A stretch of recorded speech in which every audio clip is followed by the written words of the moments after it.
Míle fáilte romh is Sathairn Spórt a TG Cahar agus muidir teach Béal Átha ó Béal Átha an nún ngáil. Tan síl sacrathe anis an seo fa honne an Cluiche Leathcheannais na hÉireann seo Idirmheánach idir na seampaní ó chuig olú. Na búteirí Idirmheánach in Gleann Iolair cumann cheann bhisteal agus éidir tuairt ar na seampaní ó chuig a chonachta óras camáin Béal Átha na mBuillí. Tá go leor sneachta ar na bhana heag teach is teach an seo ga chundé rungáil inniu ach tá an Páirc hiasfuin an seo galanta agus ré le gol an seo an drumcla bra cruí an seo. Muil ar an cluiche agus muidir teach is teach mar heall ar an sneachta a bhí ins na sléimhte agus Gleann Iolair ar gurí balas agasan a dhéanamh is teach an seo hiag an cluiche inniu agus muid le caiithfos teachais I gan cuaig womate nó mar sin de. Muidir dúil mar sin de le cluiche ar dóid idir na seampaní ó chundéire agus na seampaní ó Roscomáin agus ar náid Jagar rá céta mar ré na coitianta in san cluiche seo Iolair gurú an dá chundé agus an dá chlub seo bucha ag level na sinseir le treifil de bhlianta an nuas agus iad an dá chumann in Idirmheánach anis. Ardu gradam fáte acu go na gradam sinseir ach go dtí sin béle feáin. Cé rahas an tosaí agus an dúis ar náid na áid ag Leathcheannais na hÉireann a barc a crocaí. Tóir muid splécu ar na frinne go gastar dús spáire ag toiseach de Béal Átha na mBuillí agus an chulbair atá agus an náil curlaí na tá ionta ins na chul. Timmy Gibbons a thógan gansaíomhar a cahar atá mar marchalí dá chréiste achgus in san lína láchúil chuní solamá fáinne David Neary agus Conall Compton captain na frinne tá iontach ar fad go dtí seo. Fin Cusack atá mar chosantóir na Gus Águsan agus Colm Neary is tí leisin taí agus an leras Comáin is é. Sian McGinley, Keith Murphy agus Stephen Tighe atá mar na tosaithe is contartí atá ag Béal Átha na mBuillí. Ó hiú Gleann Iolair agus cumann cheann misteal ná ó caiin atá mar chulbair águsan tan taíonn na chul agus na cosantóirí ag Ewan O'Kane agus John O'Kane Birch a bhí gimmert in ia víras a seo. Tá fuinneamh dá chréiste ag Conor Rafferty ag gáil tosaí ach a lárna Páirce tá fethe agus tá léach águsan in Neil McNichol. Hína cuaig ag Leathcheannais olú fáte agasan. An tosaí fásta tá lína lean tosaí dá chréiste ag Gleann Iolair idir Conrad Mullen a hína seach fáte agasan ag Leathcheannais Cathrú Canis chuaga olú. Agus tíomh leis ahrú amháin agus é santas a golóir na go bhfuil ón Bradley ag toiseach de caithú gansaí idir a seach dé. Daithinna híon bliana de ís ach é le toiseach ar imil na carnaga dá Gleann Iolair. Agus tíomh leis fásta tá Ryan McNichol. Tá agasan le deir a faoíis leis na minar agus leis an ar an faoi fithe agus éisin santas a golóir ó hiú fuinse scóirla dá Gleann Iolair fásta. Mar sin de fagan sin Chris Dempsey agus ar náid don le caiin a bhí aimne heile toiseach le teachtaiste ag pointe éirithe in san cluiche mar sin den. Na frinne muil orthú teachtaiste agus iad ré agus muidine ré le gáil seo a Béal Átha fáhanne seo an cluiche Leathcheannais agus stoppamuid agus tuairthamuid más agus ómas mar sin de óran na bhíon.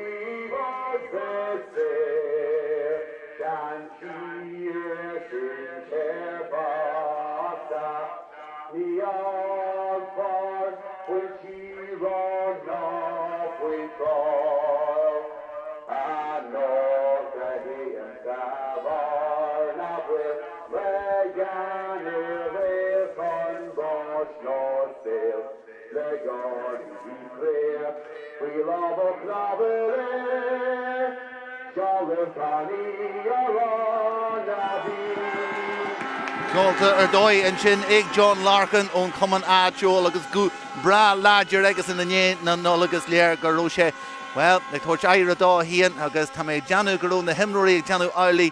agus iad ag géirí an chuid is fearr a thuirteáibh híon an seo in san cluiche Leathcheannais seo agus ar náid Cochas number sin de nó seachtain a bheits an go dtí an cluiche Ceannais a barca a crocaí Béile feáin cé bheits a gáil chun thosaí chun áite bhainte má an cluiche Leathcheannais ar náid idir na seampaní ó chundé chéirí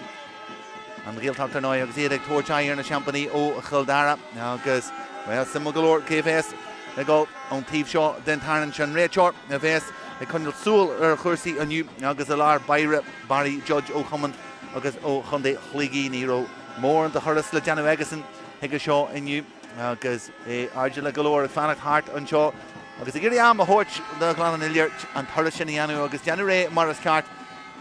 ribh hús an cluiche seo agus ar áid golóir ama agus an cluiche seo le toiseach ag man le mar sin den caiithús te math roiin an seo Gleann Iolair mar sin de iniad an Béal Átha na mBuillí ag teach thugah ó Béal Átha Thiarnaigh agus an caiithús te agus é fáilte lua ag Gleann Iolair Giri an lína land thosaí sinna amsú an spric sin buinte má hácasan agus ag tiontú is tetheige Ramach Nicol agus é ggéirú is teachan sin agus leabhlocáil deanta scarch beidir fóhanne chalí sin sin ach an réiteoir Barry Judge ra grúb blocáil Gilatha deanta agus luasínta le Béal Átha mBuillí ar ag teachtán thosaí Mikey Kavanagh an sin agus drofás is teachan sin bhui siúd agus well neart luas leis an cluiche lua in san céad Wombat in the Mushinde, Gluiche Dínta Jantic Jimad McNichol Huntossi, Gafoilig McNichol, Rachel Inspection, Lewis Ja, Hig Bradley, Hig Chontu, Harave Contasha Marata, Exas the Rudy William and Shaw. Sinis Chencher and Kitog, Gallant the Shinatega, I can cool by the Estinchin now Curly, Hig Leo Shin Gamoy. As well, the kind von Doye at Green, Exultuous Jahan Shaw. Stoig go teach Trasna in the Páirc agus ní smó was teachan súla ná Lócían agus an dá chúl baire caiú hatí mar atá léthóid ard is teachan sin I gcéirí an lína land thosaí amsú ach ní hiiscin agus aspa chumarsáide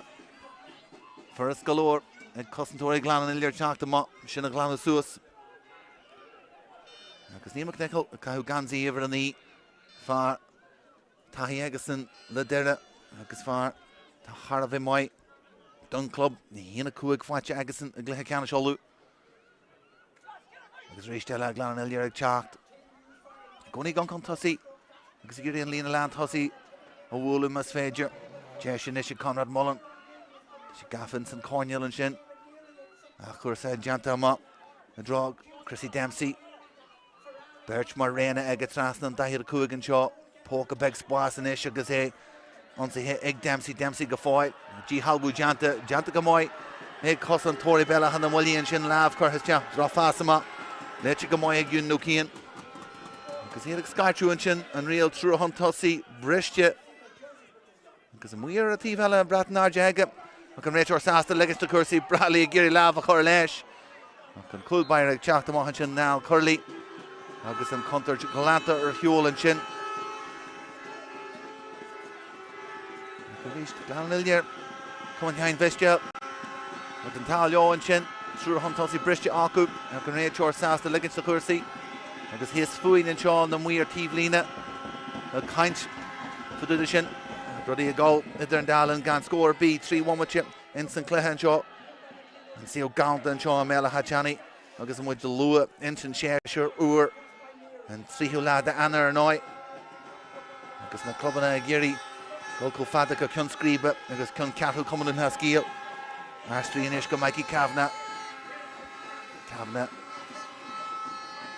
gcéirí na súla a thuirt na cosantóirí agus tuairt faníar seo seoltas detheige contar Seán a méal chúil an sin lína lán cúlaigh seaú an áide agus McNichol teachta má go láidir leis díirmad nirí seo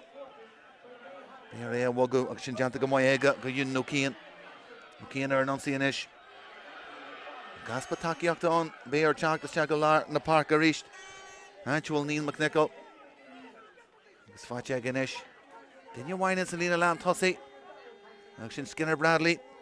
Chrissy Dempsey agus gcéirí Skinner a bhúil léthróid galtas de heige fáte go mai heige agus pas Cluiche má an seo go Cillian Bradley a hína dá lár na Páirc a iad teach faoi deis fan Nicole fáte luúin san anga ag Ram McNichol tíre agus pas live a fáte aige á léhéid do hús an seo agus McNichol ag teach faoi críoch galantas de head coineal na hangaíon sin aige ach an idir phlé agus an comhaimeis den scaitheann seo ag Gleann Iolair luúin san Cluiche.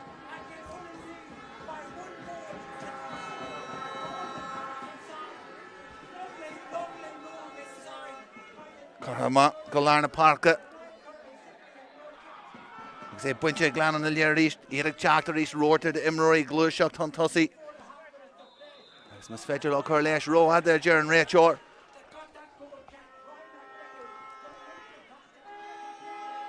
Sin an tús a bhí dí ar an Michael O'Keefe ar buana steor Gleann an Iolair ná cool luan san cluiche ar ná fuair sé trí chéanna Leathcheannais all tús curtha le canta scór le sagad an lániu agus an uachtar stíon sin fásta coppla irí a néhróid sin a golastea agus an lína lán coolla deanna go móid agus údra sa stíon sin caiisiad bheith cuairm leis buntáiste fáte acu Craobh caiise sa mar núsid go héfachta ag Conall Rafferty an nó agus an teacht an tosaí ach a rísteala Contar te rísteala agus é fáte go an Bradley Chantú balla hawaine sela curtha te go an Bradley agus Conall fáte agasan agus tá méid deanú eisna bheith sásta tús le conta scór le agasan den lániu agus cé go bhfuil sé a híon blion díis ag léir an chumas aige go fáil agus cinniu Craobh go leor ag an buanaisteach é thoiseachtain san cluiche seo in áit teachtas teachún vinse.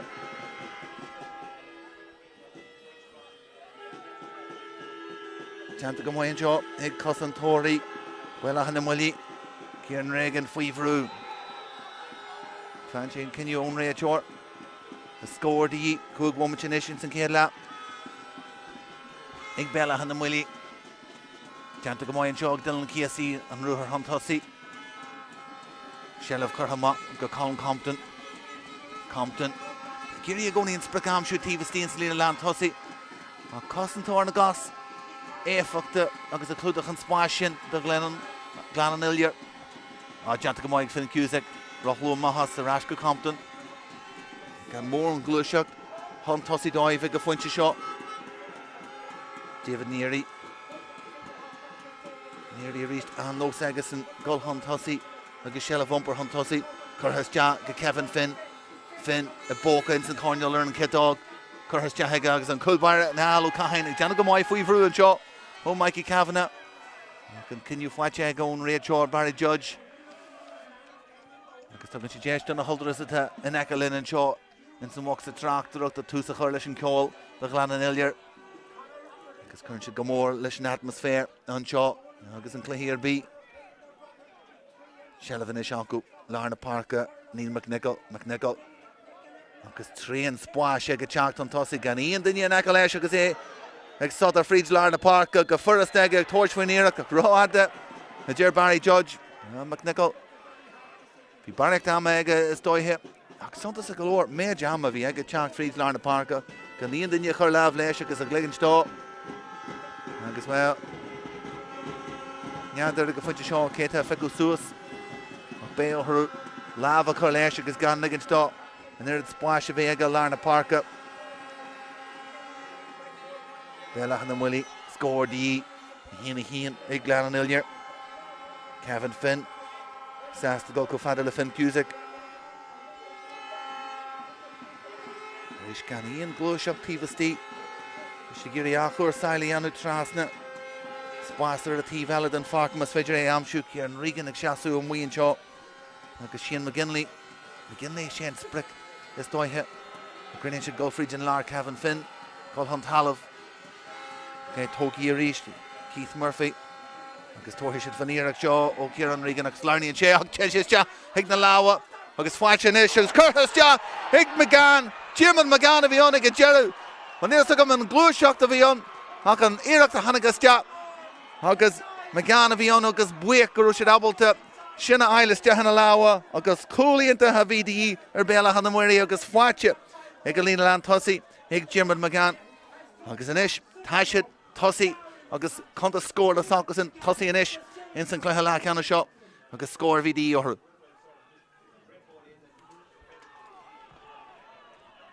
Sin de chuir sé céistir Gleann an Iolair teach léirid curtha go Lárna Páirc Idirmheánach sin acu agus cosí Dempsey Dempsey deanna go mbeidh Lua is teachan seo Bradley agus a géirí an tóna úsáid deanta go mbeidh heige agus skillar dóin san Conall sin a feicú suas léirid gan de fíorchrásna sin ag go dearú léargas ar dóid aige ach ní ró go ddíireach an fad leis agus well tá sí dríochtúil agus é leis na léithróid agus skillar dóid aige agus well taitnamh Fíor haitnamh go dtí seo in san céad le deim momente ar hiúil agus nach mé sagad gur Cluiche Craobh cearta tin seo na Béal Átha Teannaigh inniu seoltas deach Gleann le lean tosaí Murphy deanna go fear wai ag dawsa amach leis agus ag rothú leis tuairt faoin íocht ar is tíomh muid an stua seoltas deach tá McGann híos faoi lámh leis agus chul Páirc teach amach tam dorna chur leis agus faoi bhrúin sin McGann a géirí stop a chur le Gleann Iolair teach amach Santas a galore Gleann Iolair chun ar Rafferty in éirí sin géirí é bhga go gasta gan stop a chur le Ian Gluiseach Dúna O'Keane é curthas deach a rísteile Neil McNichol agus Stephen Teigen tam sin chur lábhas deachar Gluiseach ní dó Gleann Iolair curthas deach an íireach seo íireach fanna deach fuinte agus chréis na chréis sinna cé ceannar fórí ag Gleann Iolair in san Cluiche Leathcheannais seo Jaime Momatis deach híana áchasan cúl ag Béal Átha na mBuillí agus an cúil sin ag teach ó Jimmy McGann agus an cúlach Momatis istí a leas íireachtaí sachasan in san Cluiche Leathcheannais seo a mála go lár na Páirc a Joel Cillian Bradley gan ré sáhailte agus sásta goráis go lár na Páirc John O'Keane a bhí gimmert in san bhliain bhíle sa seach nar a bhain siad an chríomh an ire i híana agus dúnan beirte tá fáca ón ireann sin a thosaí ar an lá John de Gra atá seasfa agus gcónaí fannach sásta Conor Rafferty amach go McNichol agus Ryan a fuair an cúil dóibh an a cosa ar dóibh aige gurí éalú amach Tráchtaire leistea Cluiche de hemróí agus teanta go fearhhaid G Halbú ar dóibh teanta in sin McNichol a bhí golastea hiag imróí agus inis Jeisiú Béal Átha na mBuillí brisú Kevin Finn ag teach fríd Pásal ag an sias rubbag an sin gan díreach na láha ach inis colm níirí agus an G Halbú agus an ar na McNichol níos luithe McGann sásta rudí a bhfuilú Gleann Iolair sásta faúide sin a gorás tuig Mikey Kavanagh fai eisnic titim agus ag sláirnú Leíonn sé is dóithe go bhfuil an dromclad Jackar ar an hemróí an íireach fanna deach fuinte seoltas deachan sin agus an íireach sin a gáil ar fórí íireach sin ó Colm Compton agus léir an cúil sin a fuair Jimmy McGann go sé né Béal Átha na mBuillí a sprágu agus a grísú in san Cluiche Leathcheannais seo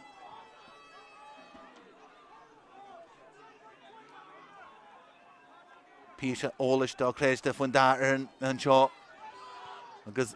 aithnácu ar a chéile ná gur chaith Béal Átha na mBuillí tréimhse ag campa tríanala thuas in Gleann Iolair le buana stewr Kevin Madden ar a bhí sé ag an am agus ar a bhí Mikey O'Keane Michael O'Keane ag chuidú fásta mar sin chuir sé aithnar ar a chéile couple bliana ó hin agus a rísteile an seo nniu a Béal Átha Teannaigh a rás go Kevin Finn sásta rudí a chuirsáil amach go colm níirí agus taíonnta aige le as comáin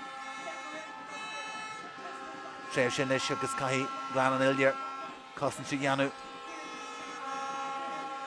go leor an mhuíonn sin ar an tíbhealad an Páirc ag Béal Átha na mBuillí sásta teachtas deach go Colm Compton ag smuintiú ar rihan ama an íireach deach fuinte Kevin Finn a géirí gáil an tosaí agus tiontú ar a cidág sin Finn leis an íireachtas deach ardin san near go dtí an baile mór an seo a Béal Átha Teannaigh agus crin agus thar an trasnán ag Kevin Finn agus iad a chur ar chóscóir mar sinnde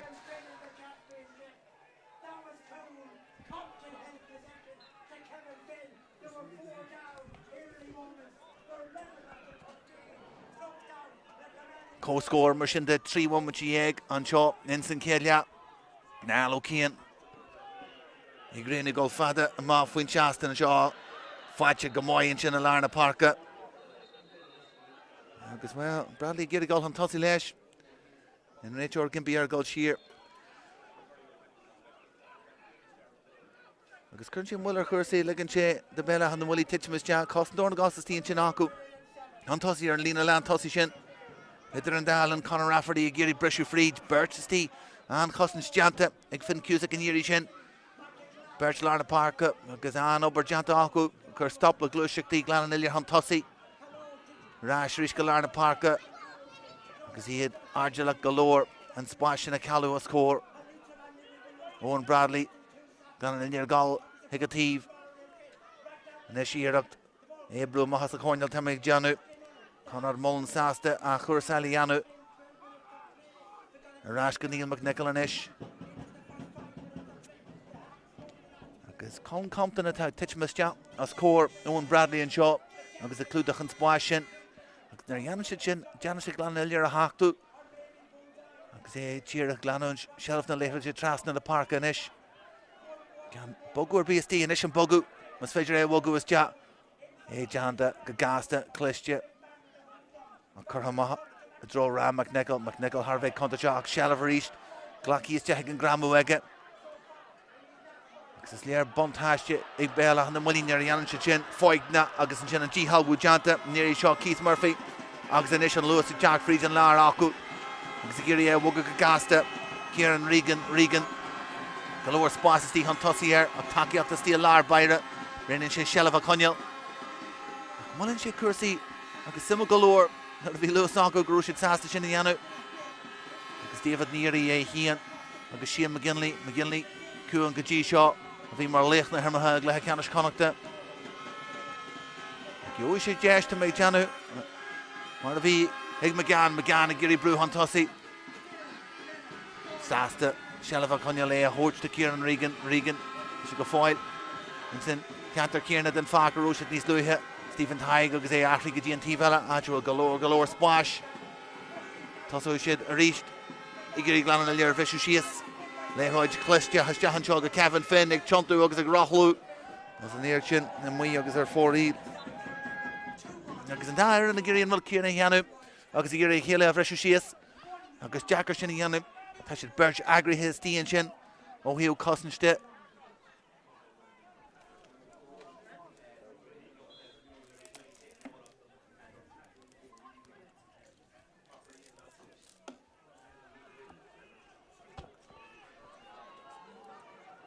Achtar nó sin trasna lár na Páirc an seo.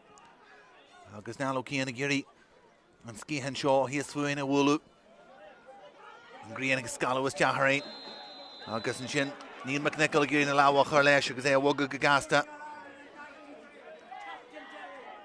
Cé gur míanar at an seo. Cníalathe ar dóibh fáinne an Leathcheannais seo.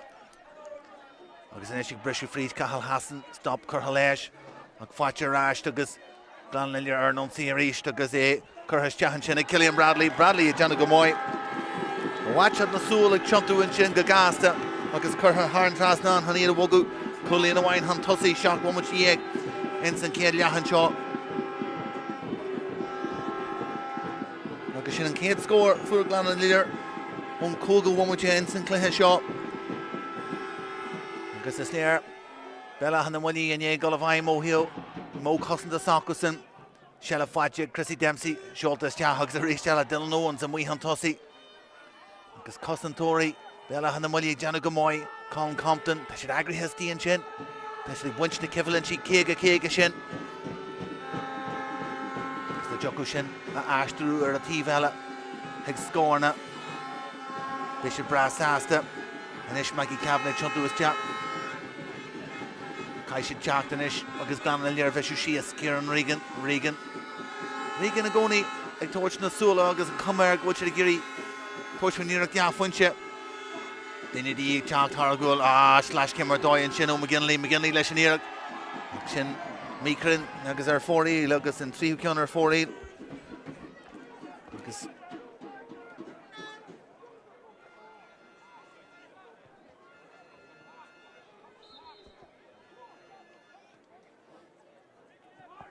Sama galore gur idir McGinley agus Stephen McGann dá séideag fáte agus an insan críomh go dtí seo.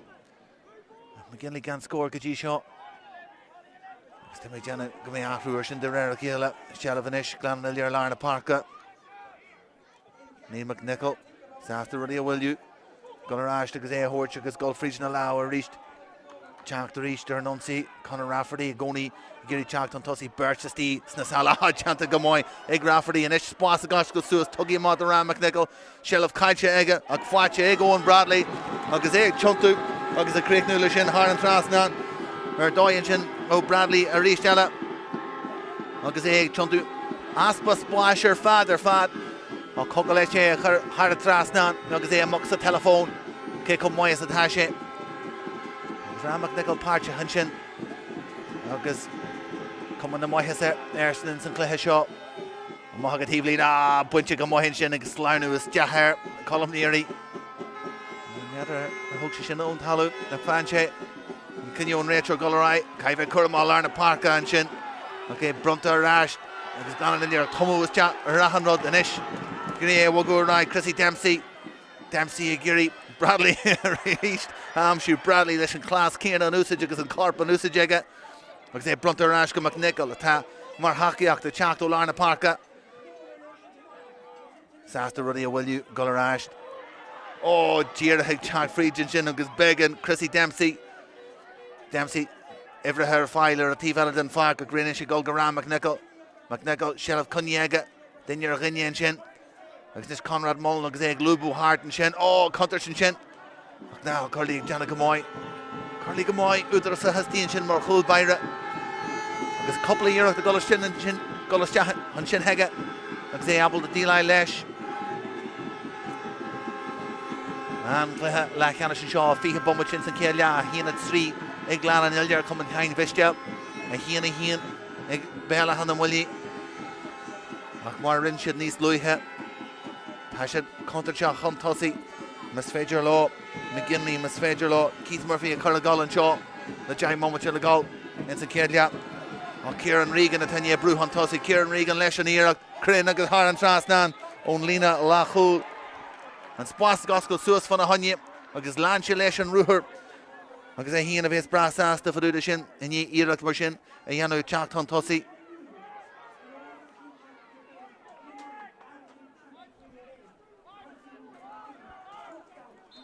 Marshin Coolina Wine Adruhu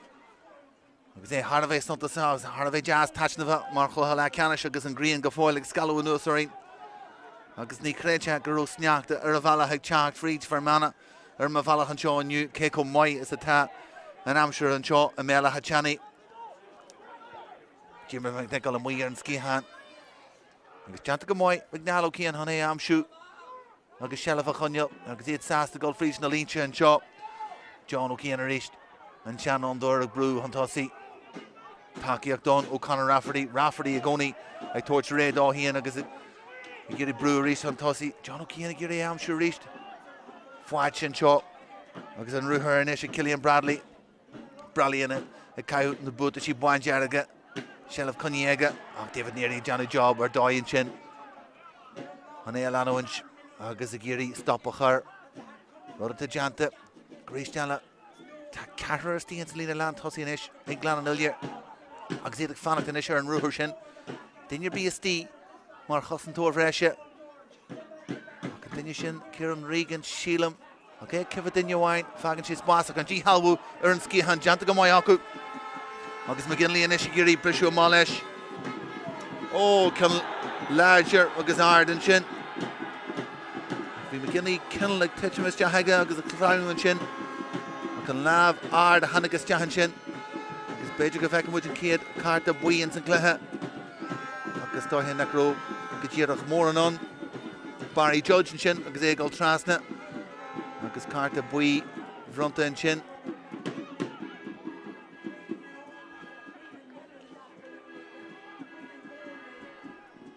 Torshi Jesh Mushin the Gleann and Iolair Ruddy a Hawk Root agus Agru a Steer Chul agus vi McGinley Brishu Fried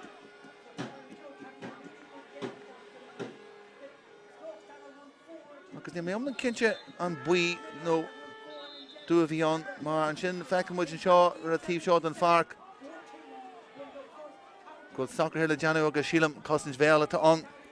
Agus Ram McNichol and Yeri sin a Hogan Carta Bui. Agus Megan dá Chach agus Cousins Béal Isle. Idir an Dallin with Sholta reached. Agus Sholta is Jahagalina Land Tussie. Oh, Joel McGann ní Roshi Abalta. Jira sin Isle is Jasna Lawa.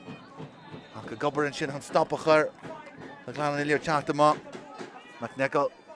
Buggy, Hegeson ar a tíomh seo den Páirc, and Lena Lachul seo atá Gleann and Iolair Agoni, Sasta,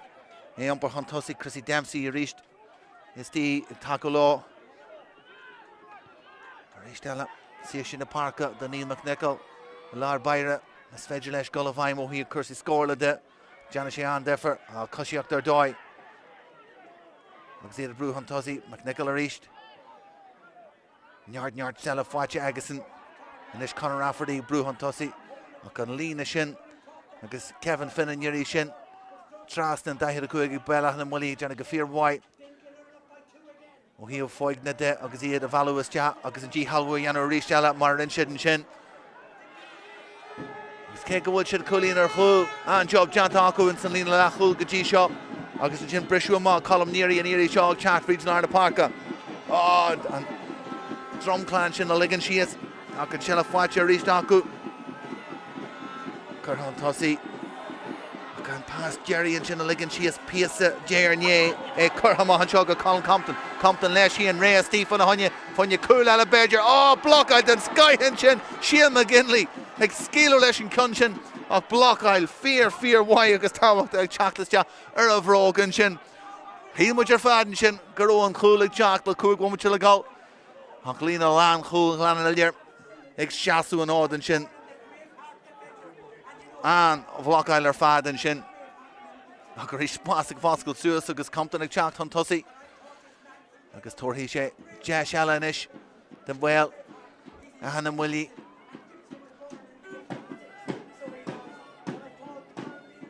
McGinley honey a hógáil.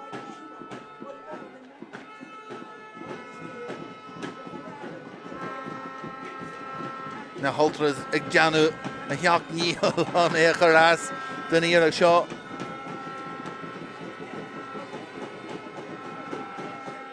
Carthas deach McGinley agus an iarach sin seoltas deach crin agus thar an trasnán an scóir fad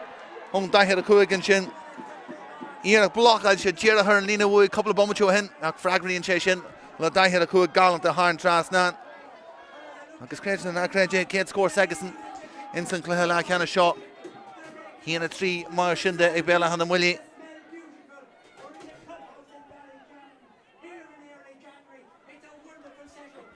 Cían ar éist fada má agus íon títeáil den Páirc agus buinte níirí sin ag Maggie Kavanagh brú an tosaí réana TVC dá McGinley duine acu siúd Trasna go Kevin Finn ach lágaíireachtas deach agus ligan den ealú cían sin gal maithar a tíomhlína céad a cían ar fóríl mar sin de Béal Átha na mBuillí. Agus tríhhaid muid le gáil iad ar chóscóir an seo agus díire is léirú é sin ar an cluiche iad céige le linn ar fad agus níl mór nádrathú Champaní gheirde agus Champaní Roscomáin agus an cluiche go dtí seo McNichol faoi Iolair na Páirc a sungsta grim agus cléiste go leor McNichol sílam gur bhaithí sé go raibh níirí ag teachtas deach agus just stop sé agus le sé dá teach fríd agus an taithí sin an úsáid go héifeachta aige John O'Keefe ar ríist. Chrissy Dempsey foiineh dóchréis ag teacht an tosaí níirí gurí stoppa chuir leis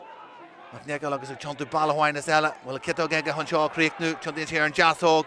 agus deanna sé an cinniú ceart agus curthas teach agus chur muid ceist an ró scór an in san fear mór lár Páirc tá go deimhin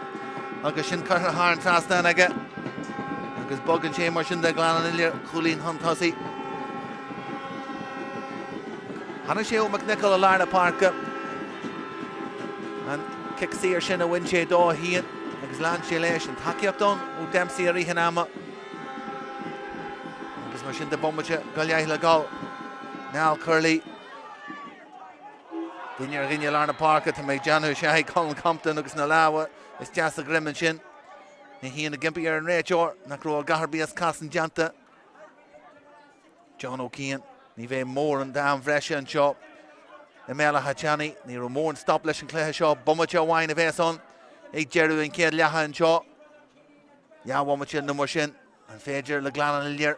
Sealamh a chuinneal an rud a chrúthú sa déan siad is deach na seomra féistis Béal feicáil Sealamh chuinní acu inis trasna an daithir a cuaig McNichol i teachtas deach ar ríis air sé plódaithe go leor stíonn san ina lean tosaí Inis John O'Keefe in é teacht an tosaí go gra nós aige fannach tír an leas aige híon teanta go mhaith a Mistéalaigh ag Conall Rafferty Iolair Mahas an Gramú agus David Neary go fáil Conall Rafferty an takeíocht don ó Skinner Bradley ar an citóg sin agus sin sa réigean a gol ar dheis agus ar fórí Mistéalaigh Bradley Peile fáte aige in san céile é híana bheits brasas de fadúda sin híon trí a fuair sé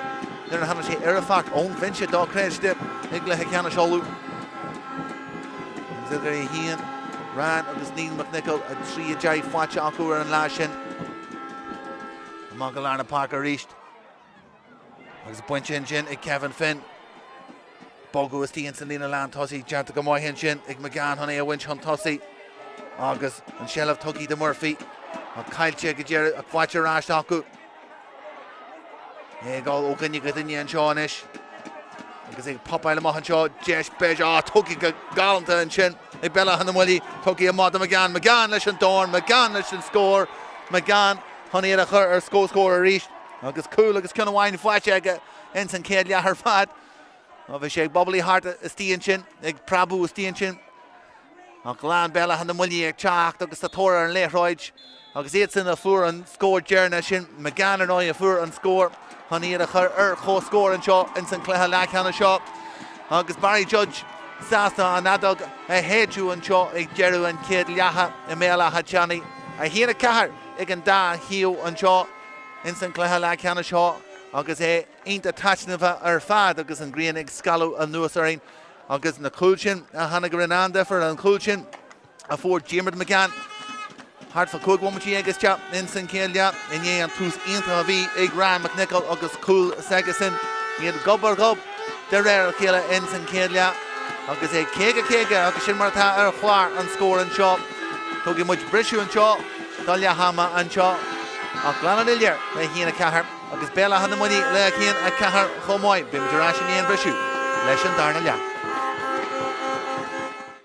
Fáte go maithe agus pas Cluiche má an seo go Cillian Bradley a híana dá lárna Páirc iad a teach faoi deis fan Nicole fáte luúin san anga ag Ryan McNichol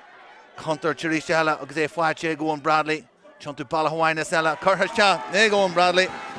agus conna bhain fáte an iarach seo ó Ciaran Regan agus Larnaí an sé ag teiste ag na láha agus fáte inis curtha te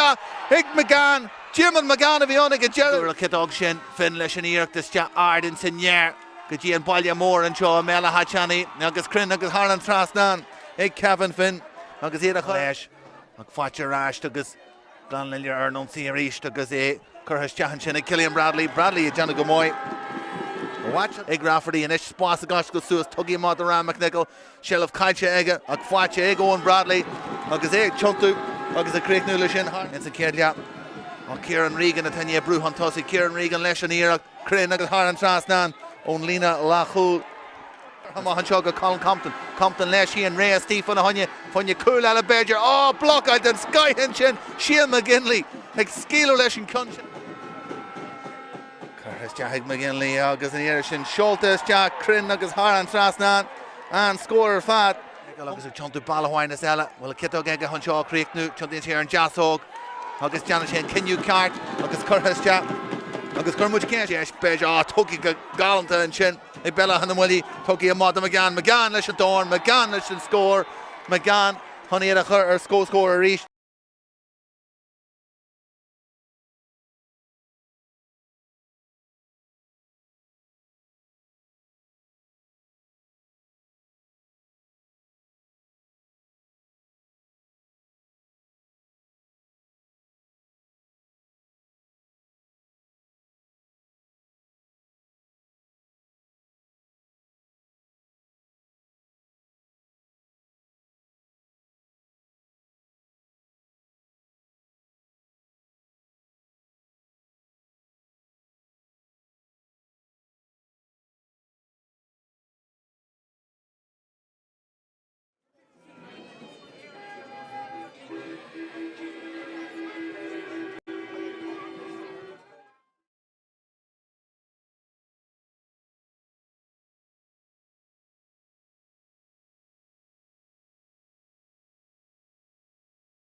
Leathcheannais agus an Cluiche Leathcheannais seo in Idirmheánach na Peile.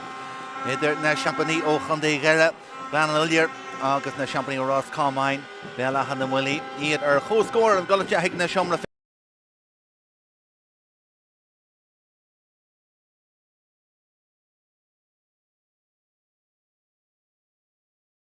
in Cluiche. Ac yn ei sin, hannig Diarmid McGann arás le fagra Santasa da Béal Átha na mBuillí agus a chuir tús le chunta scór le sacos in ei sin chur gan an Iolair Jai Mombatir an clog Gleann scór ar bí a chríti sin go láidir le chun galanta ag Jerry agus idir Neil McNichol ag teach chuntasaí agus colm níorí an bhirteachas sin ó lear na paca fuair na scórna cinneannach ag Jerry chuníad a chur ar cóscór agus mar sin de muidig dúil le an darna leathan seo le fáile má cé rachas chuntasaí go Cluiche Ceannais na hÉireann agus ar náid an ghialteach agus ó Kildare Salans a géirí áte bhainte má fásta in san Cluiche Leathcheannais eile Páirc a Craobh agus an gríonna go faoi an seo rubbug an seo a Béal Átha fanna sé agus fágan sé go sé rubbug níos fusa rudí agáil an seo agus raithis sé seo go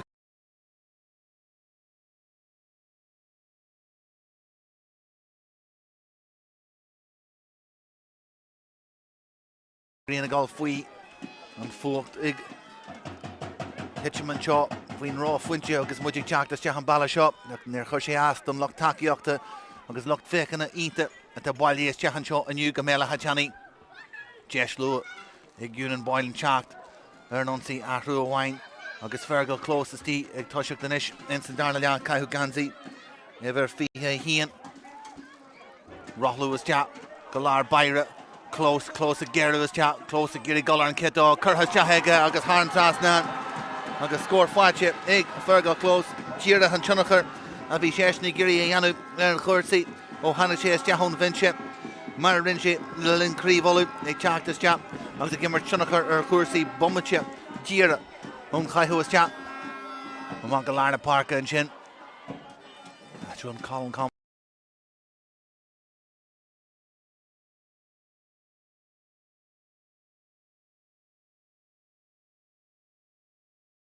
agus ré seala is léir góid siad a géirí an céanna dhéanú an seo agus simú golóir na scórna fuair siad ag teach fríd an seo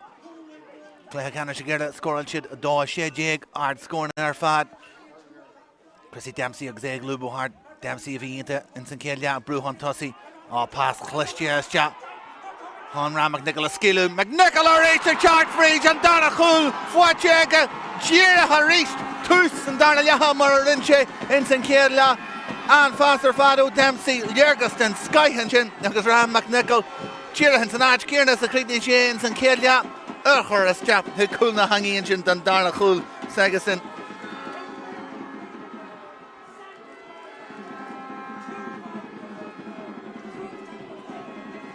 Don chréis de ja wommate a ríist in san darna leat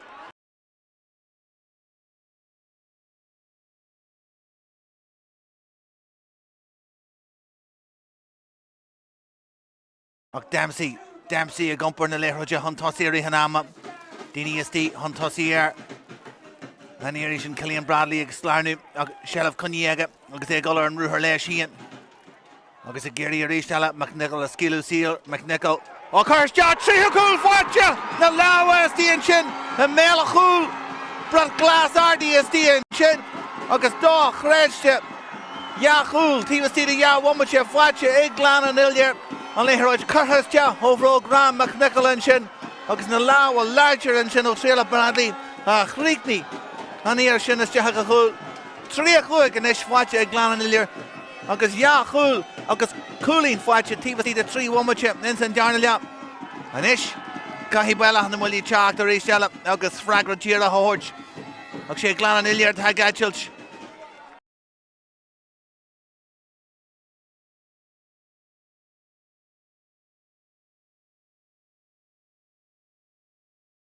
Dibrí sé agus tá sé níag teachtamá le splóder agus splank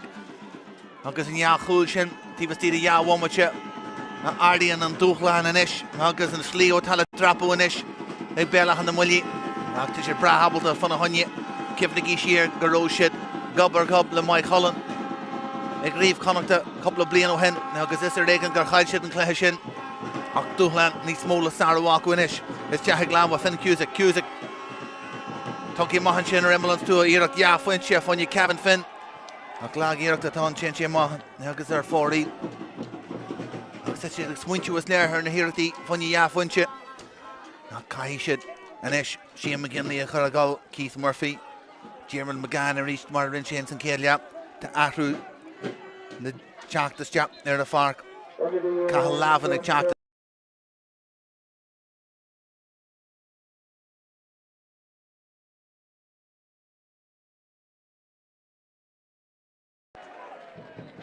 agus lábhan a caithú i bhar a thach dé gur a grimsúd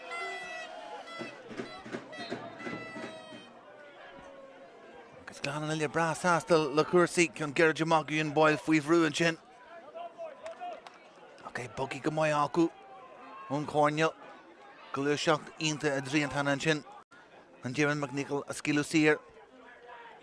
Boyle in a réiste agus é fáilte a lár na Páirce a má go Dempsey faoi bhrú caiilte aige ach tá takeíocht don agus chun láidir tógaí nin sin ag tríle Bradley agus é ag lémanú is deathar a chun sin Buillí sa clagan is léir agus Beidir cartel a golas teach glór a réitear an seo McNichol a bhí tomús teachar a chun sin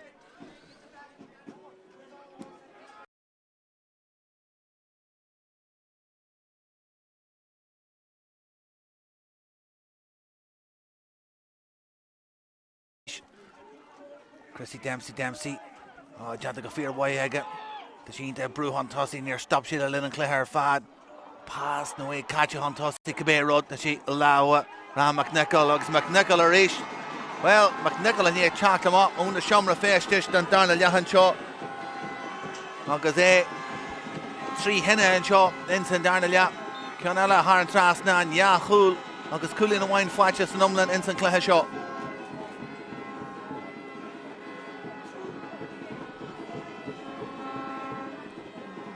Seolta Magalar na Páirce.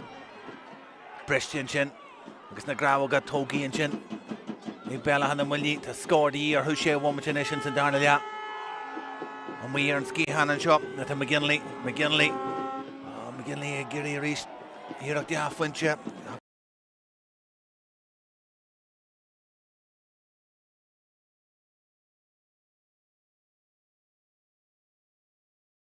a ré acu agus iad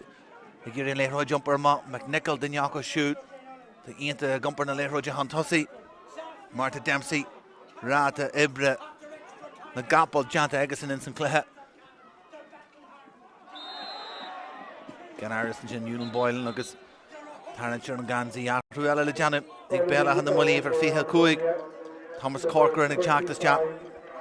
and Ashfin Cusick.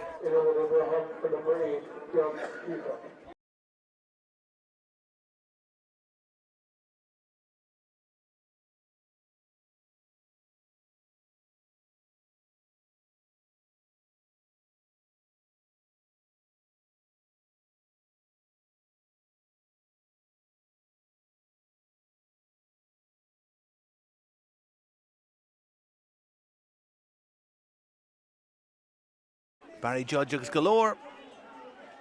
Den Cluiche stoppí an isin san Darnell ya. Agus na cibhlann sí sin a teachta te Béal Átha na mBuillí gur stop a chur. Ná G Halwí anú ar nói. Gleann le bras ásta. Roch leiste an irí sin ó Ram McNichol. Is gur é Horsta Killian Bradley. Seanaidh. Ag give fihe cuaig a hanagus tean sin Thomas Corcoran. Lá a chur le léithreoid. Caiisiid teachtas, caiisiid scór amsú, Seanaidh acu go fáil. Ja iirecht is Teach Gleann cúil baire le Thiarnaigh an seo.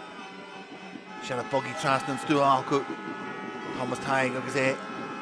An brumú na léithreoid ar ráis rís a Corcoran leis an iirecht. An iirecht a méle chúil an seo. An bhfuil duine anna Gleann suas agus Carch Beidir. Pierce McGinley agus, well, iad a gimpí ar an réiteoir gur ó chális teanta an sin. Agus sneamh iad na neasa atá siad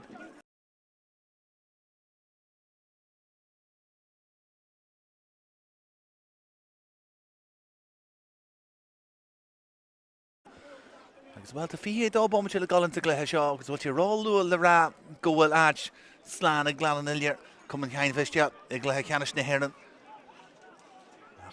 Dói go dana siad amá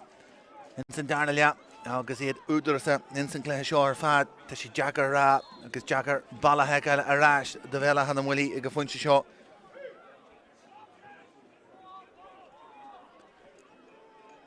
Cai siad obair dhéanamh honnaí I brú maithas a chórneal.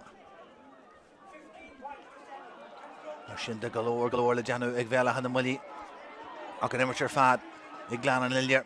agus iad ag teacht faoid Iolair na Páirc a ríist. He stop a ríist agus Béal Átha na mBuillí gurí stop a chur láfa teacht an tosaí. Bogí acu Dempsey mar fuinte a ríthe ama agus é curtha ma.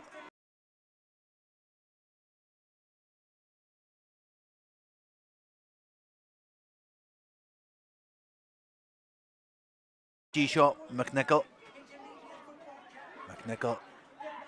agus é ar a chumpart so Iolair na Páirc Barry ag buinte den leithróidin sin Iolair na Páirc gan áras an sin a Conall Rafferty agus deis ag Béal Átha na mBuillí brisú an tosaí ruthar aonta deanta ag colm níorí tuigeann sé go scór de go géir agus McGann fásta agus bhfuil sé crinne agus bhfuil sé ag a thar trasna an tá agus McGann agus bhfuil hí mé grú níorí ag is mó den íar sin a teacht an tosaí agus beidir deis fáinne cúil caiise bheith sásta ghlacail a cúlín Athruella deanta agus Mikey Kavanagh ag gimocht ó chuirsaí agus Evan Moore an fear a fuair cúil ag Leathcheannais ros cumáin ag teachtas ag caiithú gansaí ibar fiche hían agus bhfuil mas rud ag go bhfuair mór cúil ag Leathcheannais ros cumáin tá si dí inis le teacht an tosaí agus ceann eile a thuirt nuair scórail siad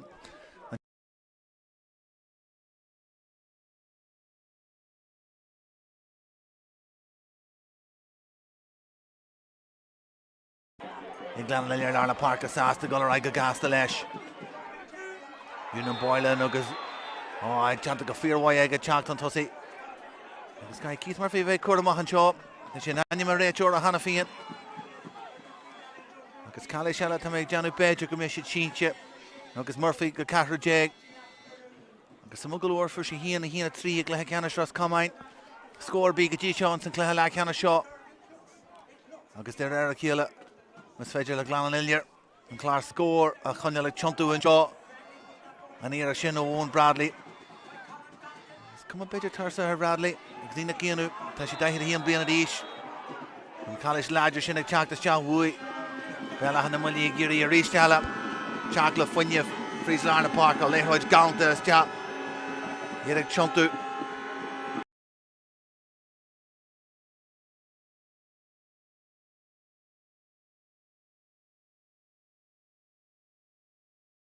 Curtha Gleann land tosaí an féidir pás a thuir sin is go mBuillí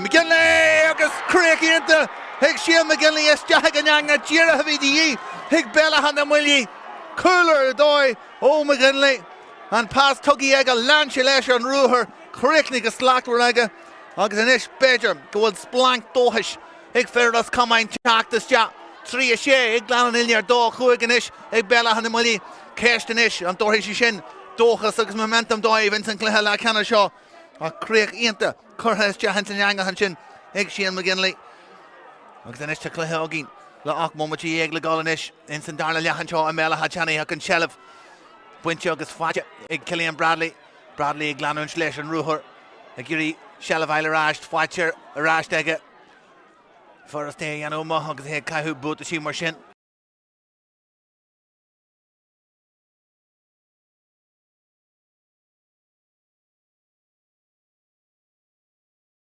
Into curtha Jagan McNichol will cool eile on curtha trasna a coolan sin caiise díla leis brog leis agus go fáil in san imirt agus galanta agus Tammy Kibbins an sin sásta é a rúgar agus an léagar a thugáil an dis Keith Murphy foiineh ionta hanéis ag Béal Átha na mBuillí agus é bogúil leithróid leis an cosarí hanama curtha deach a drá móran in san córneal caiithí sé obair fada dhéanú leis sin ag tiontú is deach ganí an takeíocht an féidir leis sé críochnú rinne sé go McGann Slárníonn sé amachchas a láha amach Murphy inis Murphy / Kimmer dói hí mé gur an spás ascailte fanna haine inis an íar fanne jafuinte tíomh muid an stúa curtha is deach agus Golamá agus ar fóraí agus Beidir cinne níos fearr na duine eile amsú is tína a chuirsaí anhuair mar ahan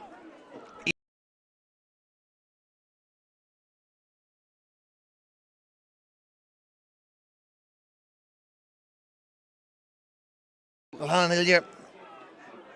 is sé hard finish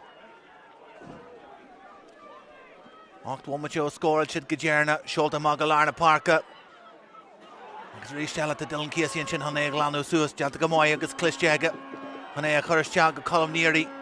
de Canasíocht de Iona Leathcheannais maníad a bhrú an tosaí sé go duine amsú ganíon bogus tíon sa lína lean tosaí réonn sé go trás na Páirce Matthew Colin Compton Rahaid Sean leis híon ar an kitag grúthaíonnta deanta Compton Cluiche go leor guríonn Cáilís a bhaluas deach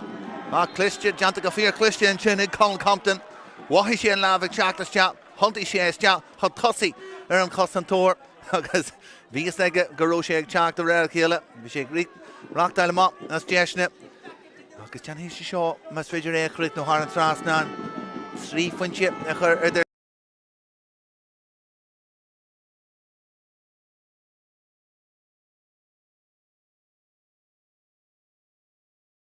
mar sin de agus slachtú ag a thar an trasnán agus de réir chéile tá sé a gíos deach go bhharna seo agus a dó sé fáilte acu agus is léir an dá chúil sin a damsí mar sin de Gleann Iolair an ládrocht insiní mar sin de atá ag Béal Átha na mBuillí teach do rísteile dóchreist ar fad a ruile deanta acu ag Béal Átha na mBuillí ar a Páirc agus Keith Murphy te gimach amach ó chuirsaí agus Cian Corcoran teach amach an áidsúd Seala buinte an sin lárna Páirce deanta go fíorhhaid ag fear a fuair chúil tríad Bradley Seala faoin seaachtain an é seo go curthas teach go lína lean tosaí ach do réir chéile tá stíonn sin ag deanna go maiid ag lína lean chúil Béal Átha na mBuillí agus iad ag buint na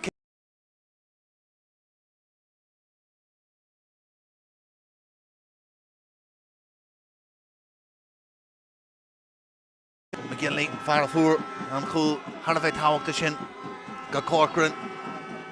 an é go gaiith siad bheith fáigna leis nó ghlaco leis na deisne sin an céiste tán ach tá spásan is lárna Páirce ag Níorí David Níorí seo bogadh an tosaí é seolta amach an Níorí sin go Thomas Corcoran ar ais go Níorí an duine bhain tíomh síon sa lína lean tosaí a go fáil ag Níorí takeíocht díar rinne sé go leis híon chun sé seo stea le fuinte a chur idir na frinne David Níorí can é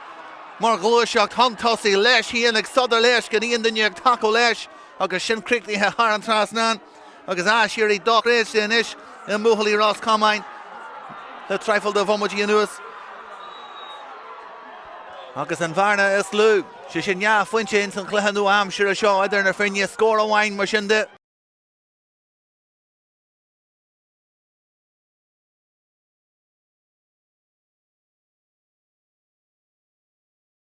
Beidir gur híl siad a bhhar baríocht san dá chúil sin go raibh an ras rite acu agus Gerú deanta agus ní hé sin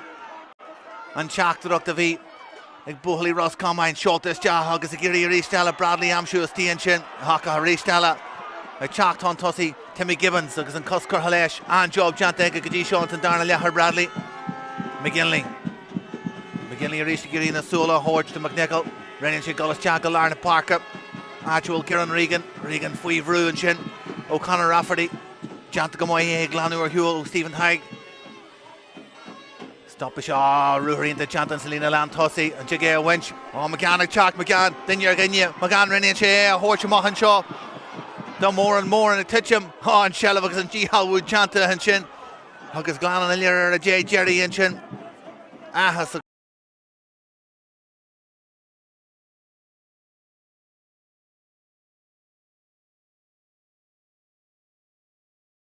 Seomra festis don darna lethar fad tagann siad go déad ar an lína áte barcha croci na Leathcheannais na hÉireann ar ná bhí bailíonn deire óchan de geire an sin an nuirí an Jake Leathcheannais Gleann Iolair gol có fada le Leathcheannais béle fad gail Bradley chuntu Balahawain Bradley giri golar an jasog Bradley leis an lag ireachtain sin Badger ru sé brúte an sin agus é tiite an talamh well tá sí sásta golar ai a cabé rod tá jobbar dói janta Gibbons sa stíon sin súla Conall Stephen Tyganis agus takeíocht the teach colm níorí ar a chuil rinne sé gal leis híon Jobbíonnta janta le stoppa chuir leis ach tagann sé rás go níorí Sismuide heige golar teag go lár na Páirce Actual Cian Corcoran amach go G&T bheile agus Compton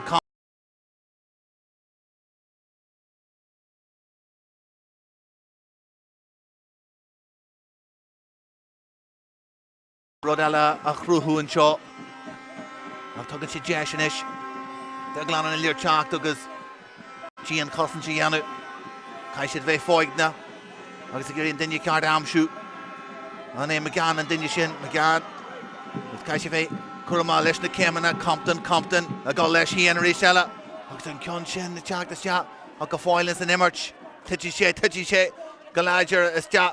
hiag láhain sin Gleann an Iolair níiad brasáasta McNicholl sin buíoch gur hit sin is te hena láha Butcher í chundé gur inis takeíochtaí a lár na Páirce an sin a Callis teanta acu lár na Páirce mar sin de agus an rial sin trúr hontosaí an é brise acu arás a ríist in láha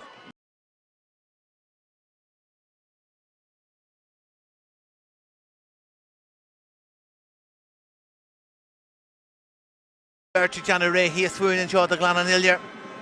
David Níorí ag Sathairn hontosaí agus tá sé in san córneal a ríist réad í duine leis an ggólan agus an lína bhreisiú ag teachtar an ggólan atá an Conn Compton a ríist an duine sin leis an iireacht aige a deithí ar fóraíl níos luithe agus Conall ar fóraíl inis agus na hiireachtaí seo thar a bheith tábhachta agus ag sláirnú ó Béal Átha na mBuillí maithíonn tú nimar an EJ Willie John Bradley ag teachtas te agus éisnig teachtas te Hanaid Ewan Boyle agus ever fihe seach ag teachtas te fásta sé sin Joe McNicholl agus Micheál O'Keehan agus tugann sé híon áthraithe de dhí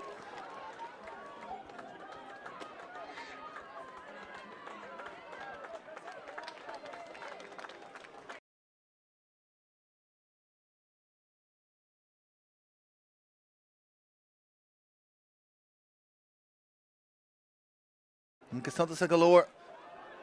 chlúdaí sé ahan achra ar a fáic seo agus deis eile sealah eile buinte agus le deich mámateil nuas numar sin de ó hana an cúil sin ó Shane McGinley an sealah ar fad ag Béal Átha na mBuillí neadar an éag bhfuil Gleann an Iolair sásta ligean dóid sealah bheith acu agus bheith fáig na fadúda agus cosan sé dhéanú ach go fáid tá scóirí ar Béal Átha na mBuillí Siad ar chúl Iachúlín adrúthú agus cai duine ag an bheith freagra údarasa agus teacht le canasíocht de léirú an é David Níorí inginíirí seo é ráisiéis go McGinley leis sin íar tíomh muid an stúas deachan san néir agus an éir seo ag tuitim agus ag tuitim ar dhéis agus ar fóraíl agus an ceathrú ceann curtha ar fóraíl inis ag Béal Átha na mBuillí inis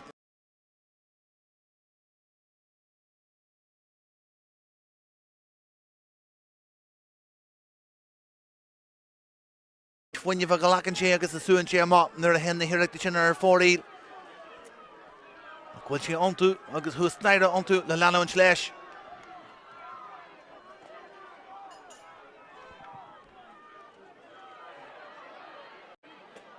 buin sé Gleann an Iolair ón cic amach ar a tíomh eile chuir siad galóir imreoirí ar a tíomh sin den fáic agus dibhir sé amach go mbeidh dóibh deanta go mbeidh ag Bradley é bhóg go chun tosaí Nis an féidir rud a eile amach as a lína lean tosaí seo No, an é ag teachfríd lár na Páirce Willie John Bradley ag gurí scileú leis Willie John Bradley is deach an cúl ag tuitim an talú níl a sugam ar hiic sé híon ach teigem a dinne agus teigem na muir an bhrant glas sin ardí Willie John Bradley ag teachfríd ag tuitim an talamh agus ar chur is deach an neanga heige cúl eile a Gleann an Iolair cé a chréitú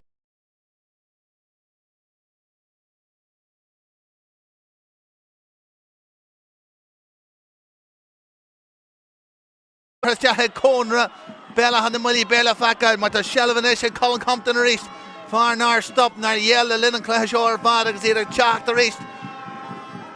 And here Shaw Schulta is Jaharist Aga, agus an Coolbaire for a Scalor, Agnalo Key and Iolair, Bradley and Ish, agus siar a Cosinch, agus a Gumper and a Leathcheannais Jama. Passing into curtha Jahaga. Into agus bunch got fair wide Hanshin, Graham McNichol, and Ish and Spórt Goskol Suas Fanahanya will cool liver a car like Jack. Raining Shea Gologus, Bullshit and Cool Yeg of Foilins and Emerge, tagging Shemaga Regan. Béal Átha mBuillí Fui Vrue and Shaw, Kaisha de Gleann or Huel. Agus Hogail, Scarrachair at Halu. Agus Thiarnaigh Gerald, Timmy Gibbons, the row. Cluiche into Hega Lav Lash, agus Iolair. Agus Schlarnu, Gur Lagsha Lav or a Kunchin. Agus Tamay John.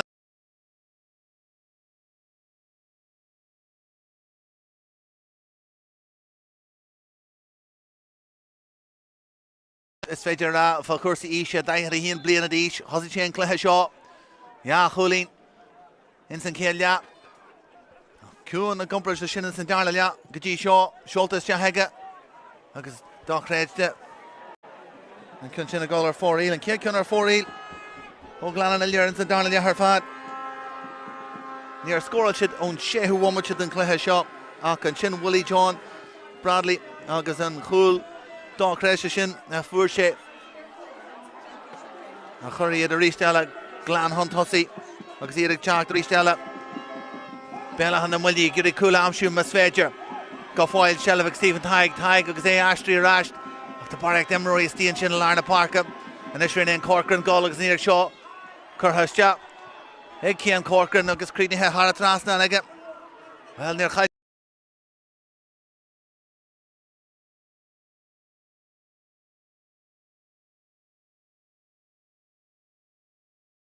Kian Corcoran and Idirmheánach Shin. To make John a goal and Clug. Theo, Gleann and Idirmheánach. Some galore. He hit a Crinu. Or a T Veldon Fark. An overload. A Yanawa go and Shin. Bull Jama. Ego Kian and Shin. Because Jimmerish and a Mott Dive. There's some dark Hekama Thiarnaigh and Shin. Scarf Emery a Curlikila Fuin Chaston. Agus it's not hit. Gold Sawa chucked in every hit. Relativation than Fark. A Jack the race Willie John Bradley, a Furon Cool, Dockrede Shin, Schultes Jahig Bradley, won the Cussa Ega.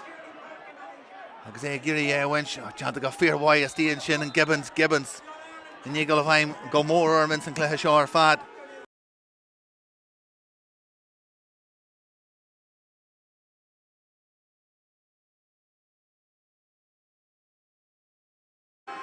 Willach, Sawal Chanish, Gleann and Iolair, Insan Leathcheannais, Béal Átha mBuillí go should go foil, Hunrod, Agus Fragra Veaku, and Cushions is Steen Chin and San Lena, Land Cushions, Agus and Fall Janta and Chin, Chin Emerson Sky and Chin, you know, Kian and Chatama, Hunt Tussie and Chin, Evan Moran, Agus Ahruela Janta, no one Bradley, Gimaktama, O'Cursey, Dermot O'Kean and Kahu Gansi, Ever, Fihani, Chaktas Chat, and Adshu. Agus well Kaitu Ardwallow a Hort Ristella, Doan Bradley. Another to Janta against an Cluiche. And Coolin Drake Dole Chin a scoral shape. Hun Leathcheannais, Gera Idirmheánach a winch dive. A Jahi Vara learn a mine Hoshilta agus Nina Kianu Visha Larna Parka. Agus he and Daihan he and Blian at East, the Vesta Gold Bajer to make John go Parka Croaky.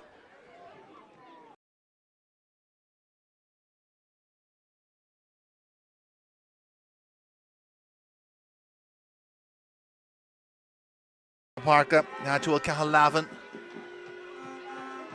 Ya Womacha, Legolanish, Erlachlugan Shaw, and Béal Átha Chani Compton. And we are skihan Sas the Glaku, Lachuli and Gazea Horasha. Oh, Jersao Chenchis, Chahaglawa, Hulbaira, Nikretin Shehi and Chin. Oh, Kamoy, Lascora Horch, the Gleann and Iolair, the Funchi Shaw and Cluiche. McNichol Larna Parka, the Grohlu Amal Eshka Bradley. Nyart Swash, Steel Larna Parka and Ish, and Béal Átha mBuillí Bruhan Tussie. Agus Bradley, Janu Rud Shishmajang, Tráchtaire Galar, Natural Ní McNichol. Shell of Kunyaku, Larna Parka. agus tuigeann siad híon á luachar is tá sealamh go foiinte seo den cléthe. Conall siad é mas féidir go ceann scríbe tá méid deanú.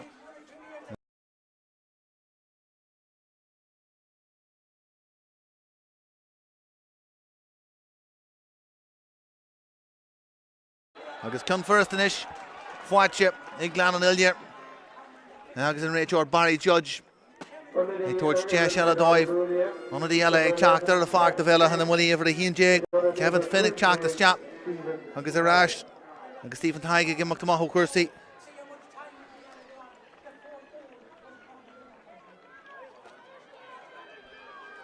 Agus díreach nar a híl Béal Átha na mBuillí go raibh siad a ráis in san cléthe an chúil sin a fuair Willie John Bradley in néad an strúth na himmartha ar an differ ar fad agus a bhris críthe sacú. Nuair nach raibh gea foiinte adrathú binne rin an differ. Díreach curtha isteach agus críoitnithe thar a trasnán an sin ag Bradley. Agus Conall a fáilte trí womaite de bhreise a bheits an ag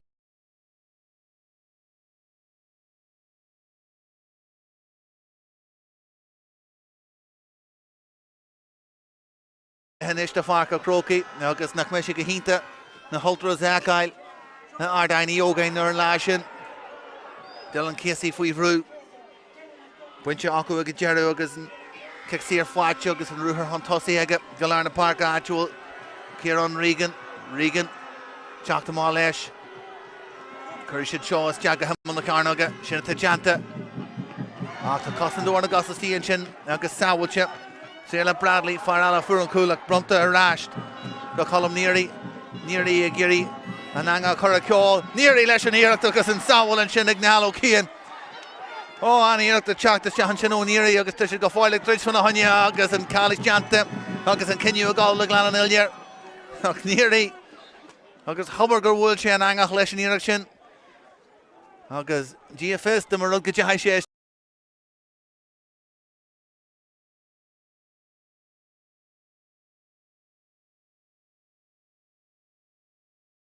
mar chúdbaire go fáil chlágan in san cléthe agus foiinne bhíonta hanis le Gleann an Iolair teacht amá fríd lear na Páirc a bugaí is teach an tosaí. Ó ram an Bradley mas féidir leis seo thógáid agus eile ráist. Tá Cillian Bradley ag teacht a rís eile ar an kitdog. Tugann sé an cionseo Mád McNichol an takeíocht a teacht ó Cían sásta chur thar an trasnán agus pointe an airis a ail fá haine Gleann an Iolair. Pointe ar dóibh. Ó Dermot O'Keefe Badger go jogan níos mó cruútha a hasach tuigeann siad híon. Céic ó luach chuir sa taise sin. Agus héad ceiliúrú híos fuin. Agus í nach íonú. Mar is dóthe gur chuir siad na ceiliúra agus na híhan do muí ar cá ar ríthe géhrí agus a ríthe na nullag mar bhí a sacú céic ó luach.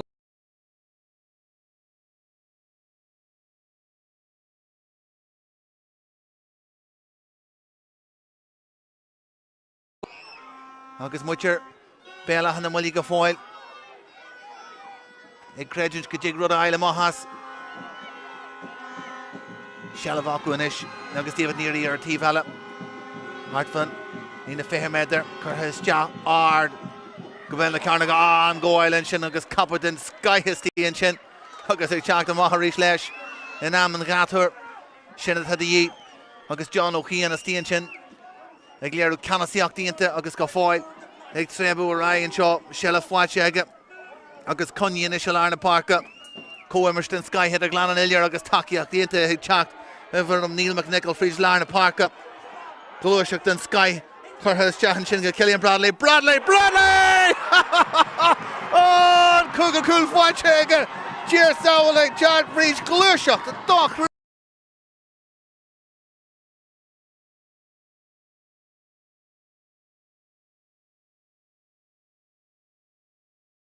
nu. Oh, nach coolant an cléthe seo ar fad seacin acu agus another Jerry séte ag an réiteoir ceiliúrú a gáil faoi lean seoil an seo a Béal Átha Cluiche Leathcheannais dó Chréiste agus ná deannaigh dearmad go bhfuil muid an tríú lád de Athar tús fihe sé ach higla muid Gleann Iolair bheith ceiliúr inis busanna ticadí Thiarnaigh Seanaidh chur an Idirmheánach mar tuis go Páirc a Craobh fáinne Cluiche Leathcheannais na hÉireann agus é tiltte go maiid acu ach ardhwalú an seo tá cheampaí Roscomáin do Béal Átha na mBuillí lán siad leo chréad siad lán siad go dtí dearú an Cluiche ag teacht agus ag teacht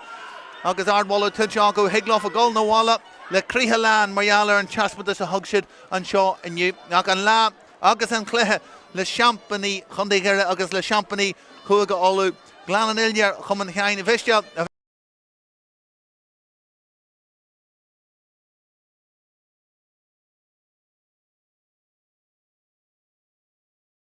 Leathcheannais Béal Átha na mBuillí ja chúl agus ach gúlín ach na búteirí agus a gáil go Páirc a Craobh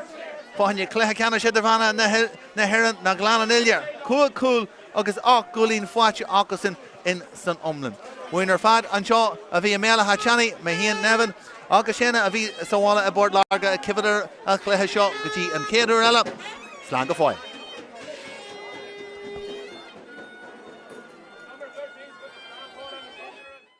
Fáilte go maithéige agus pas Cluiche mo an seo go Cillian Bradley a híana dá lár na Páirc iad a teach faoi deis fan Nicole fáilte luúin san anga ag Ryan McNichol Contar tuiríste eile agus é fáilte go an Bradley Chantú balla Hawaiinas eile curtha é go an Bradley agus Conall fáilte íarach seo ó Ciaran Regan agus Lárnaíonn sé ag teiste ag na láha agus fáilte inis agus curtha ag McGann Jimon McGann a bhí ónnig a dearú a citág sin fin leis an íarachtas te ardin san near go dtí an baile mór an seo Béal Átha agus crinn agus Harlan Trasnan ag Kevin Finn agus iad a chuis ag fáilte ráist agus Gleann Iolair ar nó sí ríist agus é curtha sin ag Cillian Bradley i deanna go móid ag Rafferty inis spás a gas go suas tugaí má do Ryan McNichol seileamh caiite aige ag fáilte ag Owen Bradley agus é ag Chantú agus a críichnú sin in sa céadlia ach Ciaran Regan a taine brúhan tosaí Ciaran Regan leis an íarach crinn agus Harlan Trasnan ón lína lachúil an seo go Colin Compton leis hí an ré Stephen a haine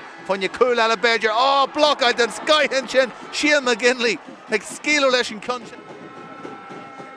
Curtha ag McGinley agus an íar sin Seoltas Jack crinn agus Harlan Trasnan an scórar fad agus ag Chantú balla Hawaiinas eile bhfuil a citóg ag an seo críichnú Chantú sé an jaasóg agus Janet sé cinniú cart agus curtha agus chur muid céis Berger tugaí go galanta an sin ag Béal Átha na mBuillí tugaí a mád McGann leis an dorn McGann leis an scór McGann chunaí a chur go lár baire close a geirh close a gurí golar an kitó curtha heige agus Harlan Trasnan agus scór fáilte ag bhíonnta in san céadlia brúhan tosaí pás Cluiche Hán Ryan McNichol a scíú McNichol a rééis a teart fríd an dana chúl an rúthar leis híon agus a géirí a rééis eile McNichol a scíú síl McNichol curtha tríú cúil fáilte na láha tíon sin an Cluiche fad pás nó é caiite an tosaí go bé rud na sí láha Ryan McNichol agus McNichol a rééis well McNichol a níorí tuigeann sé go scór dí go géir agus McGann fásta agus bhfuil sé crinn agus bhfuil sé ag a Harlan Trasnan tá agus McGann curtha go lína lán tosaí an féidir pás a thuir sin is go McGinley agus críochínta ag Sian McGinley duine bhain tíomh síon sa lína lán tosaí a go fáil ag níorí takeíochta díar rinne sé go leis síon chun sé seo le fuinte a chur idirna ag teartfríd lár na Páirc Willie John Bradley a gurí scíú leis Willie John Bradley is deach go cúl ag tuitim an talú níl sugamar Emery stíon sin lár na Páirc an is rinne Corcoran gáil agus níor seo curtha ag Cian Corcoran agus críoithe Harlan Trasnan aige Cillian Bradley ag teacht a rééis eile ar an kitdog tugann sin cunseán mád McNichol an takeíochta teacht ó Cian sásta ag chur Harlan Trasnan bhar Neil McNichol fríos lár na Páirc Cluiche den Sky curtha sin go Cillian Bradley